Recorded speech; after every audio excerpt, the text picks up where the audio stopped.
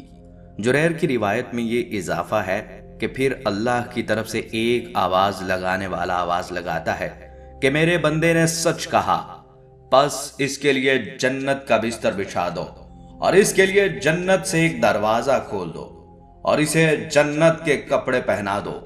فرمایا کہ جنت کی ہوا اور خوشبو اس کے پاس آتی ہے اور اس کی قبر حد نگاہ تک کشادہ کر دی جاتی ہے، اور فرمایا جاتا ہے کہ کافر جب مرتا ہے تو اس کی روح کو جسم میں لوٹایا جاتا ہے اور 2 فرشتے اس کے پاس آتے ہیں، اسے بٹھاتے ہیں اور کہتے ہیں کہ تیرا رب کون ہے؟ وہ کہتا ہے ہائے ہائے میں نہیں جانتا۔ وہ کہتے ہیں یہ آدمی کون ہے جو تم میں بھیجے گئے تھے؟ وہ کہتا ہے ہائے ہائے میں نہیں جانتا۔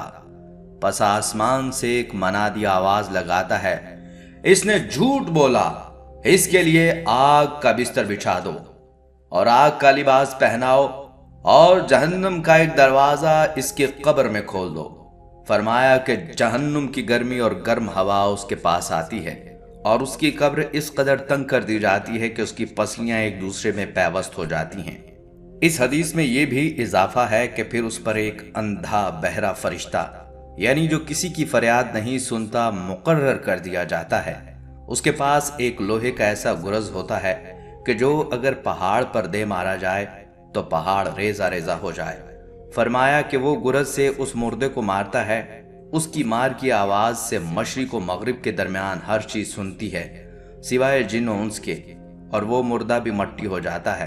پھر اس میں روح کو دوبارہ ڈال دیا جاتا ہے۔ ناظرین، قبر میں دفنائے جانے کے بعد اسے اٹھائے جانے کا مرحلہ پیش آئے گا۔ ہم میں سے بہت سے لوگ یہ سمجھتے ہیں کہ ہم مر کر مٹی میں مل جائیں گے، کون ہمیں دوبارہ زندہ کر سکے گا؟ تو یاد رکھیں، وہ ذات ہمیں دوبارہ زندہ کرنے پر پوری طرح سے قادر ہے جس نے ہمیں پہلی بار بے جان نطفے سے پیدا کیا۔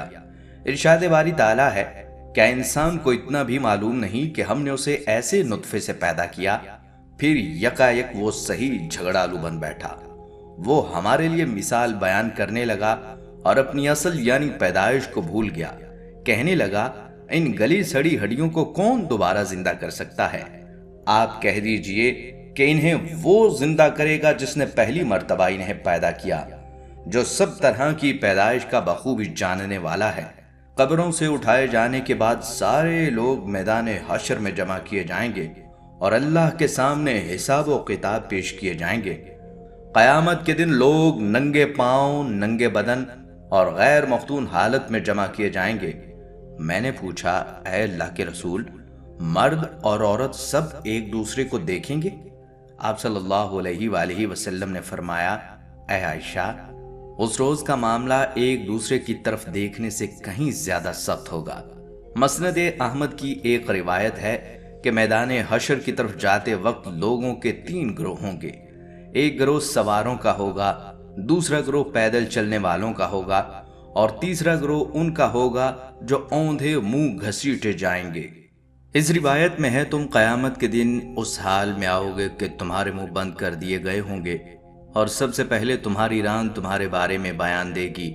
لوگ اپنے اعمال کے مطابق پسینے میں ڈوبے ہوں گے، ان میں سے کسی کا پسینہ اس کے ٹخنوں تک ہوگا، کسی کا اس کے گھٹنوں تک، کسی کا اس کی کوکھ تک اور کسی کا پسینہ اسے لگام پہنا رہا ہوگا۔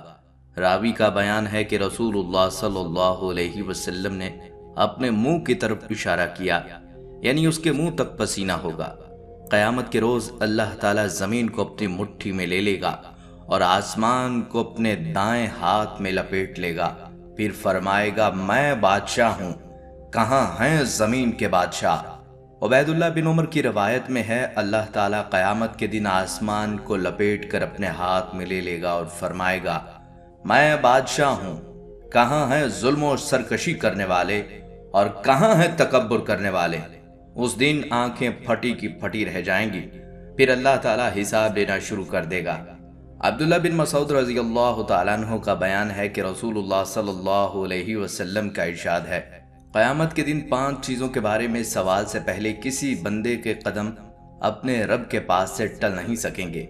اس کی عمر کے بارے میں کہ اس نے اسے کہاں کھپایا، اس کی جوانی کے بارے میں کہ اس نے اسے کہاں گزارا، اس کے مال کے بارے میں کہ اس نے کہاں سے کمایا اور کہاں خرچ کیا، اور اس کے علم کے بارے میں کہ اس نے اس پر کہاں تک عمل کیا۔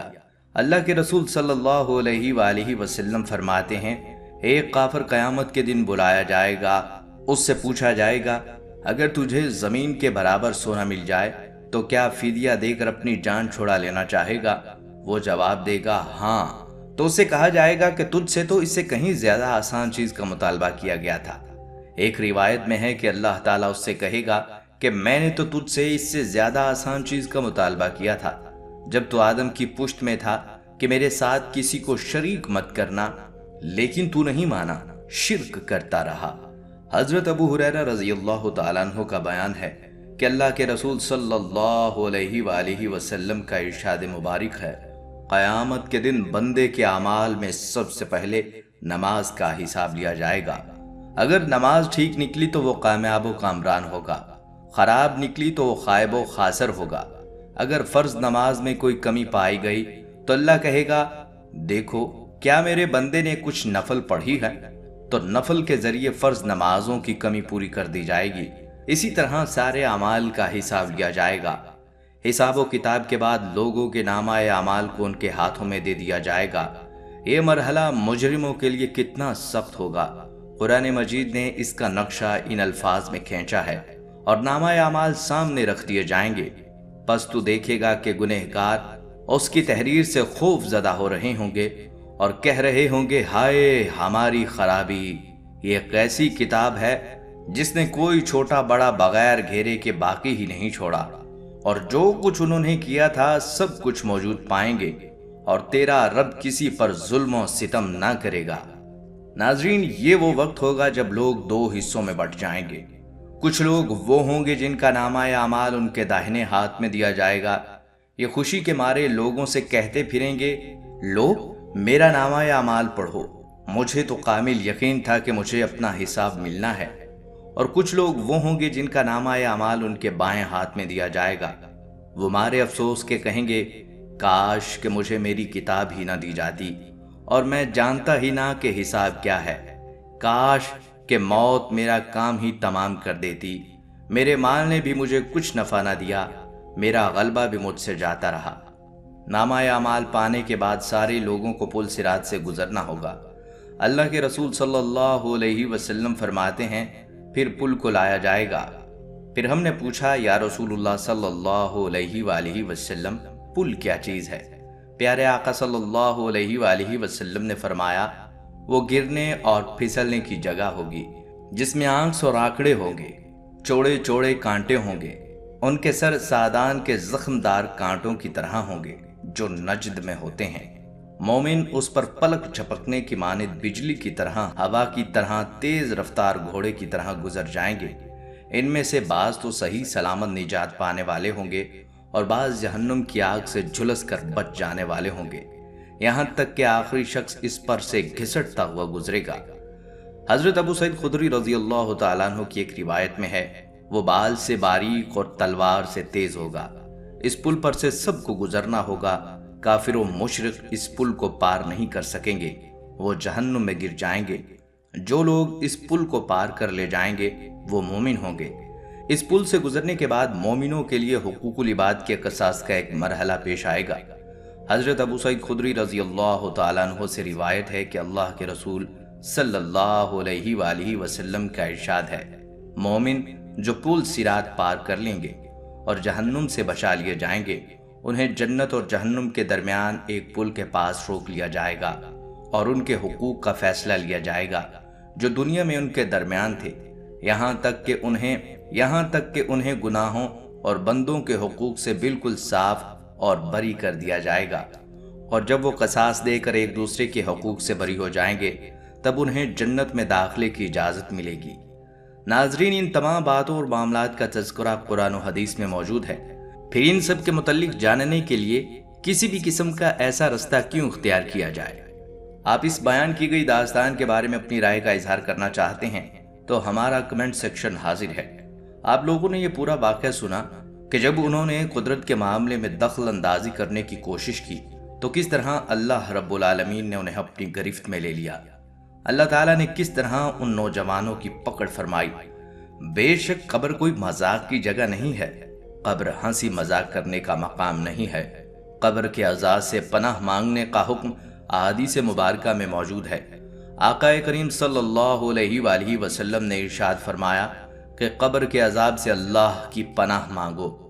ناظرین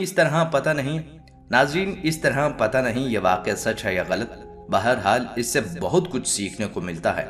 اللہ تعالی ہم سب کو عذاب قبر سے نجات عطا فرمائے، آمین۔ ناظرین یہ تھی ہماری آج کی ویڈیو۔ ہم امید کرتے ہیں کہ آپ کو ہماری یہ ویڈیو ضرور پسند آئی ہوگی۔ اگر آپ کو ہماری یہ ویڈیو پسند آئی ہے تو آپ سے گزارش کرتے ہیں کہ آپ ہمارے چینل کو ضرور سبسکرائب کر لیں اور ساتھ ہی لگے بیل کے بٹن کو بھی پریس کر لیں تاکہ آپ کے پاس ہماری آنے والی مزید معلوماتی ویڈیوز کا نوٹیفیکیشن بر وقت ملتا رہے۔ سبسکرائب کے ساتھ ساتھ ہماری ویڈیو کو لائک بھی کریں اور اپنی قیمتی رائے کا اظہار کمنٹس میں ضرور کریں۔ کمنٹس میں آپ اپنے سوالات بھی ہم تک پہنچا سکتے ہیں۔ اللہ تعالیٰ آپ کو اپنی حفظ و امان میں رکھے، آمین۔